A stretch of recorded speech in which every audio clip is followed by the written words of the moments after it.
हमारी आज की कहानी है माँ बेटे और कंबल की कहानी। सर्दियों के मौसम में एक बूढ़ी औरत अपने घर के कोने में ठंड से तड़फ रही थी। जवानी में उसके पति का देहांत हो गया था। घर में एक छोटा सा बेटा था। उस बेटे के उज्जवल भविष्य के लिए उस माँ ने घर घर जाकर काम किया। काम करते करते वो थक जाती थी, लेकिन फिर भी आराम नहीं करती थी। वो सोचती थी जिस दिन बेटा लायक हो जाएगा उस दिन आराम करेगी। देखते देखते समय बीत गया। माँ बूढ़ी हो गई और बेटे को अच्छी नौकरी मिल गई। कुछ समय बाद बेटे की शादी कर दी और एक बच्चा हो गया। अब बूढ़ी माँ खुश थी कि बेटा लायक हो गया। लेकिन ये क्या, बेटे और बहू के पास माँ से बात करने तक का वक्त नहीं होता था।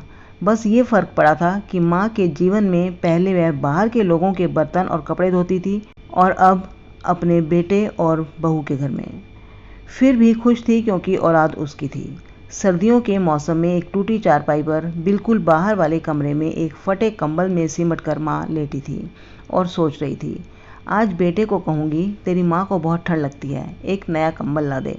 शाम को बेटा घर आया तो माँ ने बोला, बेटा मैं बहुत बूढ़ी हो गई हूँ, शरीर में जान नहीं है, ठंड सहन नहीं होती मुझसे, मुझे नया कंबल ला दो। तो बेटा गुस्से में बोला, इस महीने घर के राशन में और बच्चे के एडमिशन में बहुत खर्चा हो गया है।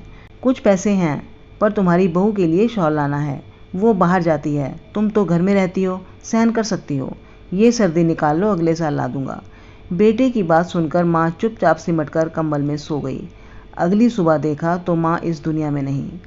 सब रिश्तेदार पड़ोसी एकत्रित हुए। बेटे ने माँ की अंतिम यात्रा में कोई कमी नहीं छोड़ी थी। माँ की बहुत अच्छी अथी सजाई थी, बहुत महंगा शॉल माँ को उड़ाया था।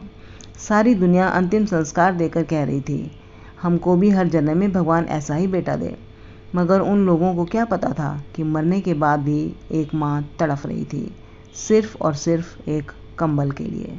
दोस्तों, कहानी पसंद आई हो तो कहानी को लाइक कर दीजिएगा और सब्सक्राइब भी कर दीजिएगा चैनल को, ताकि आगे ऐसी कहानियाँ आपको मिलती रहें। Thank you.